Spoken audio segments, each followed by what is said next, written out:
My guest today has been professionally involved in music since the early 70s. He is a German bass player and composer.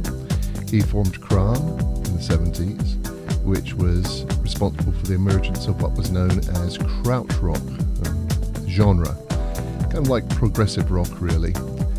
But they also had leanings towards fusion and rock jazz in their style. In the 90s, he formed the internationally successful band Tab 2, who became pioneers of German acid and new jazz with hits in America. His most recent band, whose music we feature on KJAZZ Radio UK, is simply called Hattler. And with that, I welcome Hellmut Hattler to On the Mic. Thanks for the invitation. Hello. Hello, you're most welcome. Now, Hattler, we've got to say, folks, that Hellmut is down in Ulm, Germany this morning, and I'm sitting in the UK, and we're doing this by the means of wonderful electronics, so we'll just have to bear with some of the quality here. So perhaps a good place to start, Hellmut, is to share with us some of your earliest musical memories and what initially led you to form the band Kran.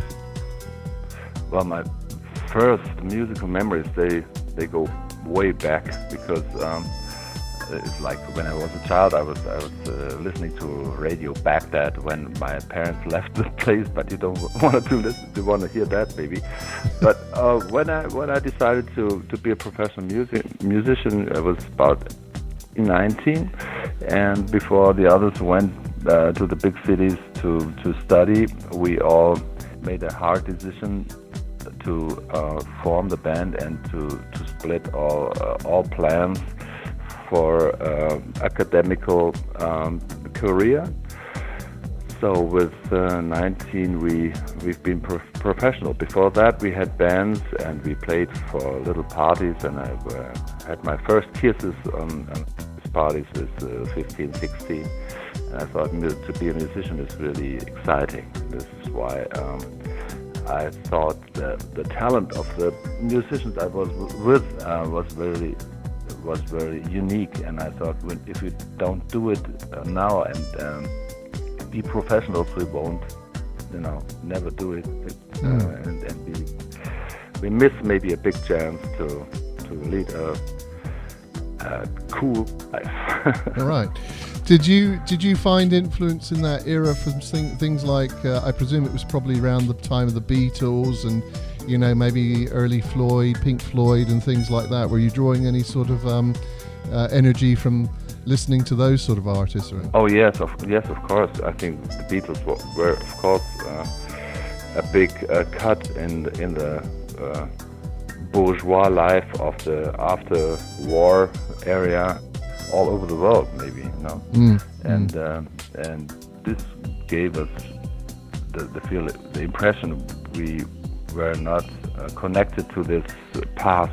We have a new horizon, we have a new future, and this was not just the music, but also it was an attitude that gave us the power to get away from the past. Well, I was a child of the 60s. It felt like the world was changing, and it felt there was a lot of positive energy around at that time as a kid. Exactly, yes. So was Kran in the beginning inspired by free jazz? Free jazz was one of the points we had. There was like a lot of world music. This term didn't exist then, but it was like ethnological things from Africa, Asia. There was beat music, there was jazz, and there was, of course, then there was free jazz. We all played in free jazz bands before that. But some day I heard Mr. McLaughlin play in my hometown in a cafe, and they played real good free jazz. But I knew if they just would play a real downbeat for 10 seconds, this cafe would explode. And this was like, okay, we have to mix the things. We don't have to be too narrow-minded. We have to not be a jazzer or a popper or a rocker or a free jazzer. We have to mix the things up. And this was maybe the most important thing I ever understood in this time. And that's what we did with Khan. So to mix up the things. So getting back to your instrument of choice, you didn't initially start out on bass. You started out on violin. And what started you out playing violin?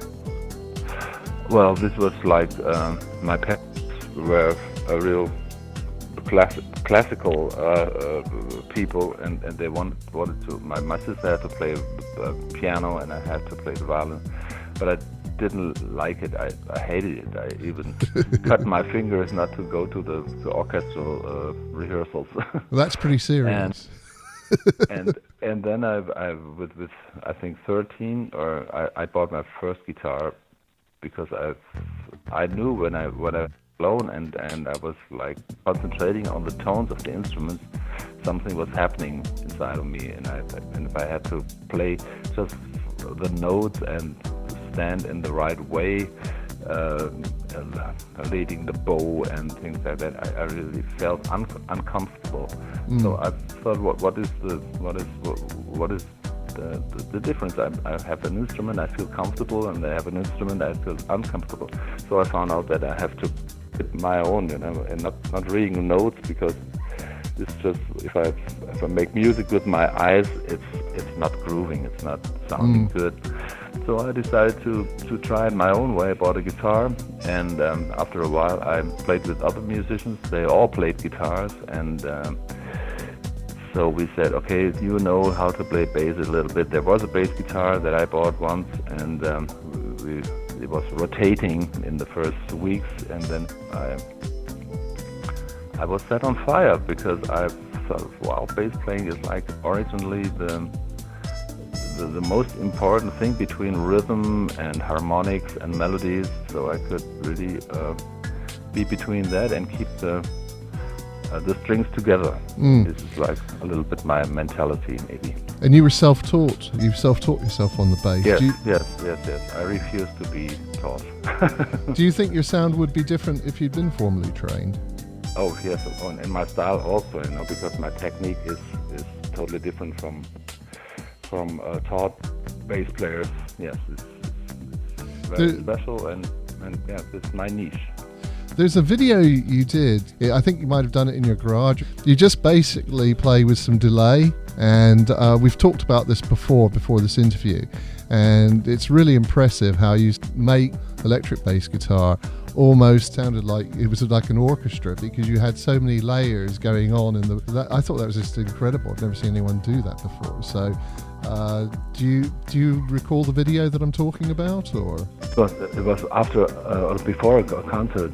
Some guy from a bass magazine asked me to record that, because to understand the scales and the harmonics and by learning by doing, to understand if you make a mistake with two different tap delays, you hear your mistake that you maybe do 4 times.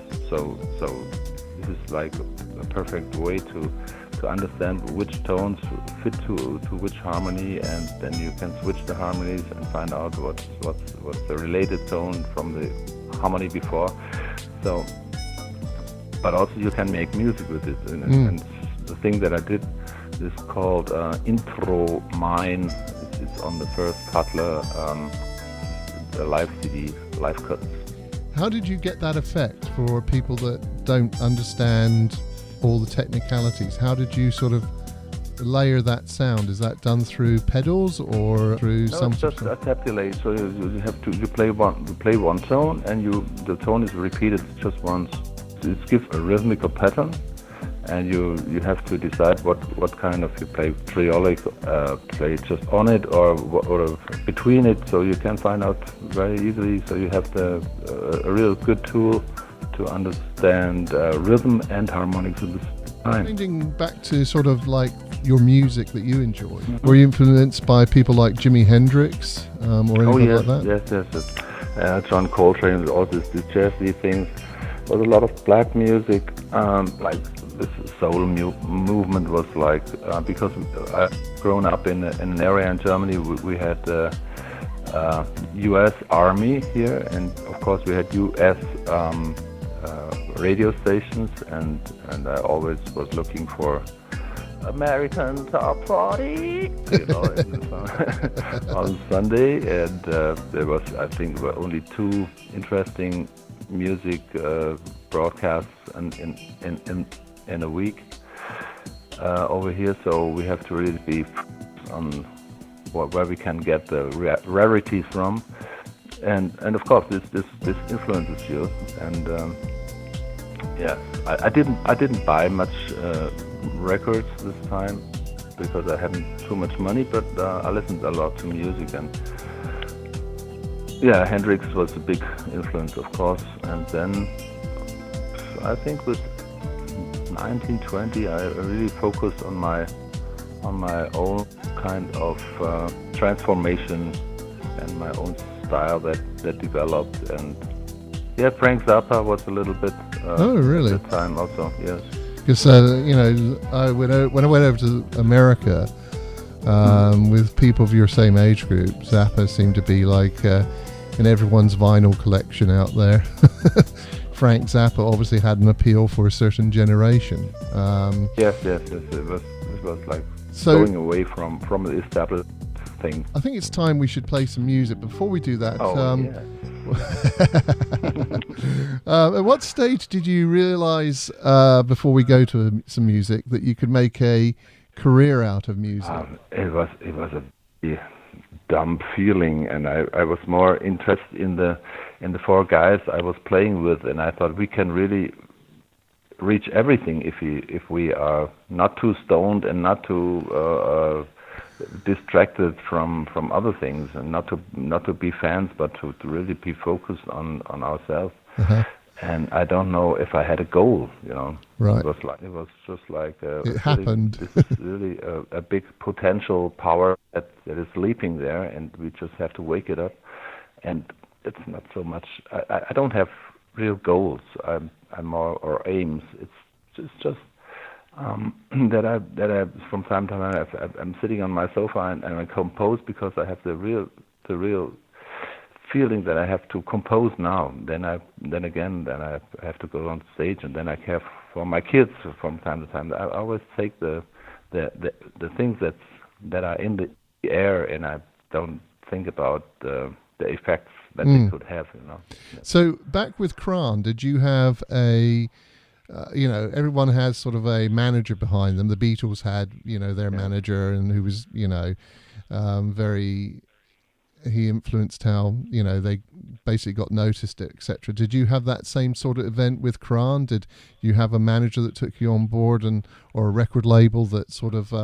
Yes, we had the great luck in the time, because we were looking for to live together. And strange enough, one band that I knew, they split up, and they had this house, and they invited me to play the last concerts of their career, and I joined them because we had not too many concerts dates with Khan. And then this band split up, and they had a manager, a really, really tough guy, who is still having the Windrup Musik edition. And so took over, and we had the house and the manager, and this other band just split up and went home. So there was a guy who was really tough, and we had a demo tape, and with this demo tape he went to the first record company in Stuttgart, and he had a record deal, and he made all the concerts, even our England concerts were organized by him, and all the deals abroad. We were published in the States and in England, and okay. So that, without him we wouldn't have been able to. So he was the sort of catalyst to bring you, into the music market and make that happen. That initial step. Yes. It does take those. Sorry. We were too blue-eyed, I think. But I think you all are. I mean, all bands are when they're young and things like that. I mean, they are, like you've said, focused on delivering the music and creating, and you need the business side as well to tie in to really make it happen, and those people with those connections. Right, I think it's about time we took a musical break, and when we come back we'll talk a little bit more about your bass guitar and how that became your weapon of choice, shall we say. Let's take a break right now and listen to Sunny Jay. Ich spiele einfach viel vom neuen Album The Big Flower, jetzt kommt das nächste Stück vom alten, das heißt Sunny Jay.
That's Sunny Jay by Hattler from the CD Live Cuts, and we're talking with Hattler today. Let's pick up a little bit more about the bass guitar. I understand that you changed from a Tele bass to a Rickenbacker, and then possibly I think you're now playing an Ibanez. No, I changed a lot of basses in the meanwhile again. Okay. No, it's my favorite brands is I have three kinds of basses. One is a Warwick, one is a Ritter, and my thing is an English brand. It's called Status. And Status. Status, yes. It's a graphite neck, and I have three of them, but I have one which is absolutely my favorite bass, and you can hear the tiny little difference just on stage. In the studio, they are all great, but on stage you hear a tiny little difference.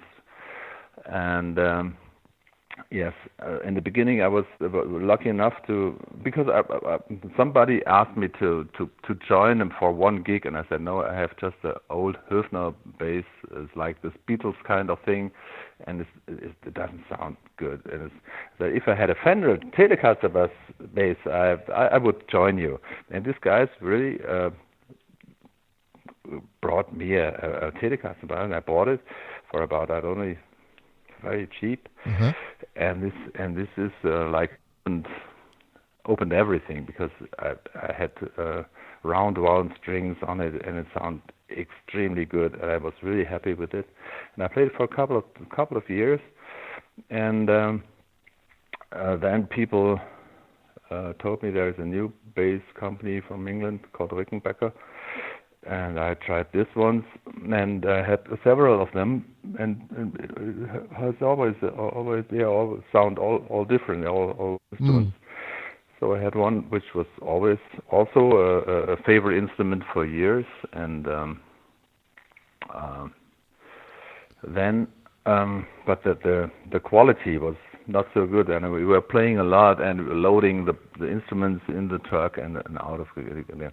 So the neck was like switched a little bit, and one day I entered a shop, and the guy from Ibanez was there and was asking me if I won't try these instruments. I was not very amused, because I thought the Japanese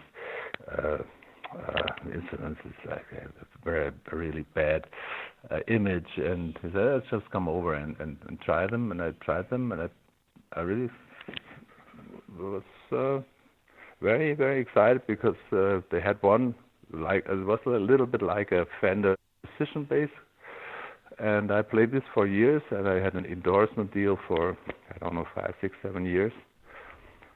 And then I went to Warwick again, and they built me a special bass, and I'm very happy, because if you have companies that build basses, you're very, very fast in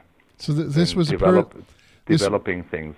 This was a personalized bass for you that this company did? Like yes, a bespoke? The first Warwick bass was personalized. It was like a signature model. Wow. And then suddenly this another company asked me to try the Status things, and they sent me two of the basses, and it was in the early 90s. And I still play this bass to the day. Okay, so if you had to pick one bass guitar, which would it be? Would be this one you just talked about? Yes, I think this is the one this is really my sound, and this is also responsible for albums like this Bass Cuts album, because it was the first time I dared to play melodies on top of the compositions of the melodies with the bass, and I did it. Normally, I do it just as a pilot track to make the instrumentalists, the guitar players, the trumpet player, whatever, to give them an idea of what I wanted. But then I thought, no, it's sounding so good. It's a very unique sound to have the lower basses and the harmonics with the basses, and also the melodies with the basses. and the status bass is really responsible for these possibilities because sounds good, very good as a lead instrument also. So, in your style of playing, the what we could call the signature Hattler sound, is that made by using a plectrum or fingertips or both? How do you actually get that sound? Yeah, it's a combination of all, I think. Sometimes, if you compose or if you play live with a vocalist, you have to play different. Maybe sometimes you have to use the fingers because this playing with plaque gives very much accent. Okay, an accent, yeah. So speech is also has lots of accents. So you spoil the accents of the words. So you have to play different and think different. And this is something that I only learned from the times of Step 2 and Hattler, because Kahn was very, very much instrumental, and we played like hell on our instruments. We didn't care too much about accents and things like that. So since I'm doing lyrics and play with vocalists, my playing changed also. So it really depends on what you do without leaving your path or your Okay. Sometimes you have your kind of style. Do you if you had to pick one song from the Kran era, this is just something I thought of. What was your favorite song from the band Kran? There are several, but I think one that is still working. I also play with the other band is Borgward. Okay. I composed this in the late 70s or early 80s. Okay. It's called Ball Valve? Borgward. It was a brand of a car brand of German cars. My parents, sorry, I didn't get that. Like BORGWARD.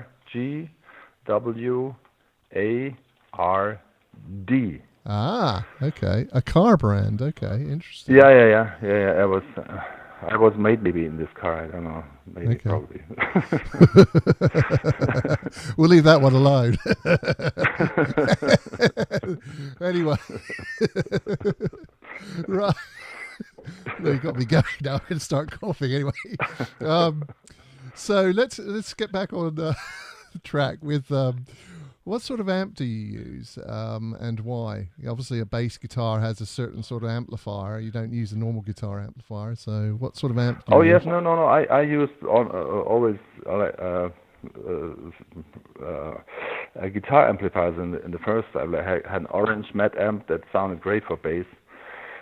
And then I was with a developing company in Germany. They developed special, maybe the first digital processed amps. But now I'm playing a Warwick. It's very light. It's around. I don't know how many grams it weighs. It's just very light and it's very good. And I play this as a power amp and a preamp in the same spot. It's very light. It's very good for flying and for carrying. And how do you get your kit all around the places? Because you do a lot of touring, obviously. Yes. Until 3 years, I had a real big stack, and I was like, and people just get hurt from my power amp that had I don't know 36 kilos. It was very heavy stuff. And now I found this very light stuff, and it has to just make a good sound, and now it's more a monitor system that I have on stage. It's a stereo monitor system, two cabinets, and another. You have the wedges in front of you. They make again stereo sounds. Sounds very good, not very loud, but very good. And I have a great engineer, and he doesn't want to have bands playing very loud on stage because he makes the sound in the on the front. In the front mix of the sort of house. thing. Yeah, right. Yeah. Does So this is do you a have different concept now? do you have a number? Do you have what we call, when I was doing the stuff, sort of roadies? Do you have those sort of guys working with the band to move the equipment, or are you having to lug it all around Yeah, yourself? the equipment is very light in the moment. So we have 2 technicians with us. It's a very good sound engineer, and they all help, of course. And we have and I have a light and video artist with us. So we are just 6 people on the road, and carrying is like the local guys just have 2 hands and carry the stuff on stage. That's easy, because it's not light, not heavy anymore. We have just very light stuff. So moving on to something a bit more about the songs and things like that, what elements do you look for in a song that makes it especially satisfying for you to perform? What I mean by that is there a certain structure to your songs that when you're composing that you sort of build into the song itself, or is it something you take more from inspiration and let it flow and just sort of develop on its own accord, or do you have a sort of way you work or a structure you work when you're composing? I guess that's the question. Yeah. So in the first beginning, you have one part, of course. You have one part, and then you have to work with it or play with it. And you, for instance, Dimitri. This is just one part song. I build things, different things on the harmonically. It's on one thing, And they have and the other and it depends on if I miss something, if you have one idea, and if this idea is strong enough, you maybe don't need too many other things. Of course, it's better to have a B part and to have a C part and to have a solo on a different harmonics. But this is the normal thing. I think I always do it this way. If I miss something, I instinctively go to other parts, So if you have after 8 bars, you're getting bored, it's not enough for a song. So you find another way in another part, and sometimes there are different, plenty of parts in the song. Sometimes, like Sunny Jay, it's a very weird harmonic, because it's in D, it's in E minor, and I go to D minor.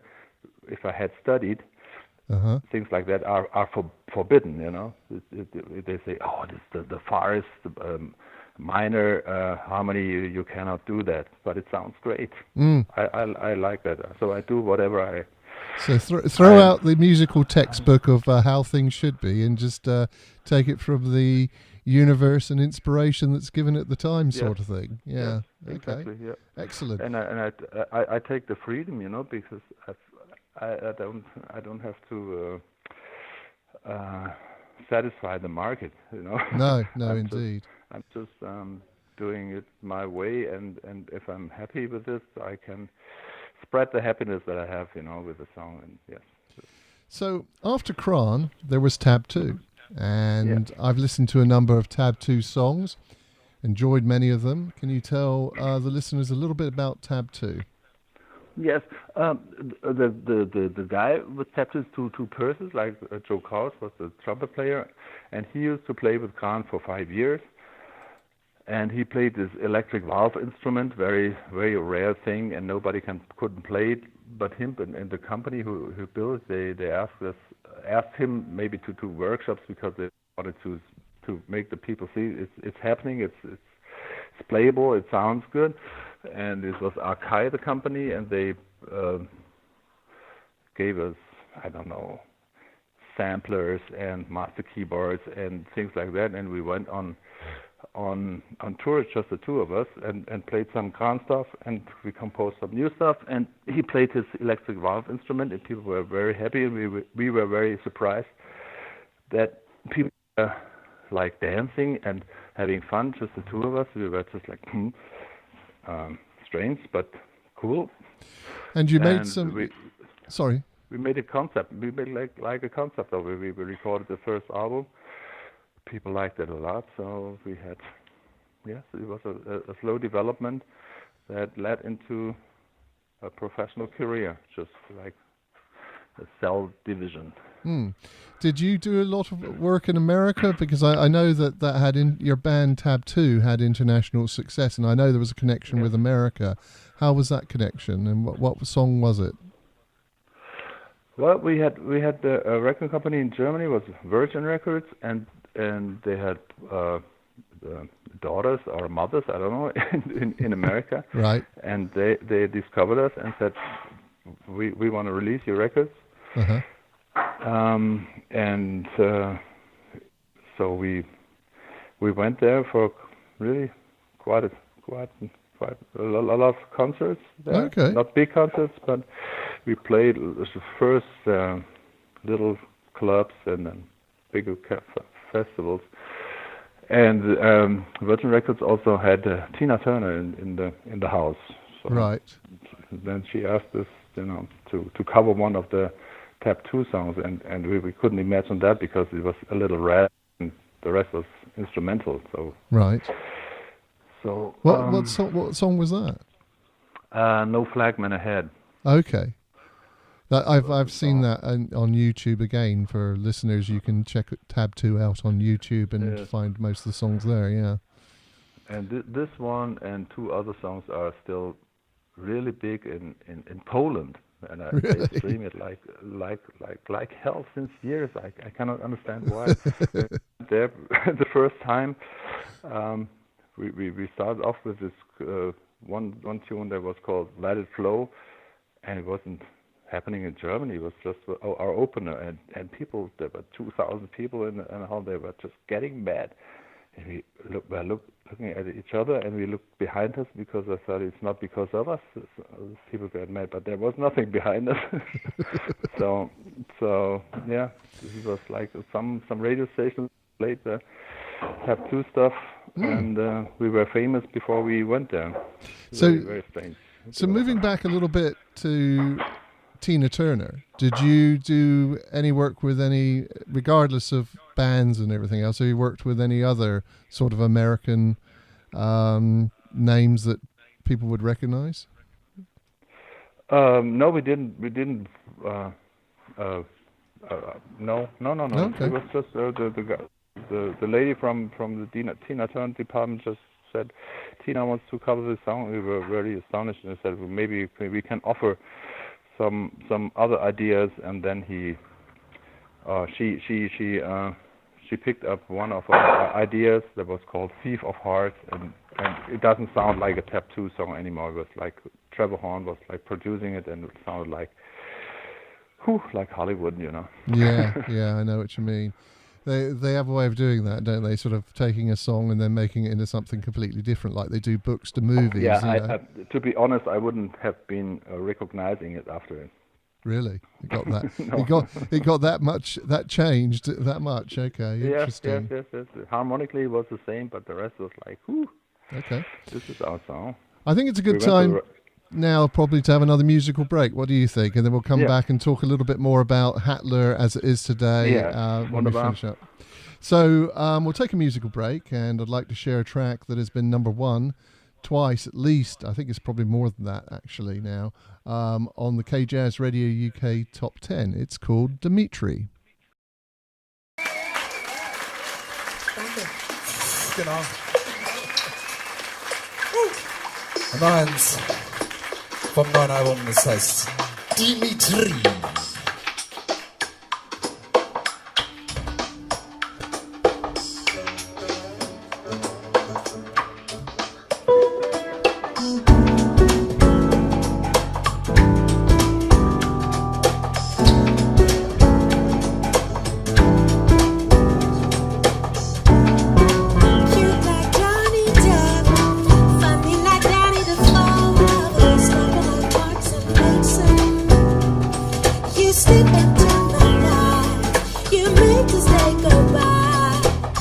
Tell me what's happened.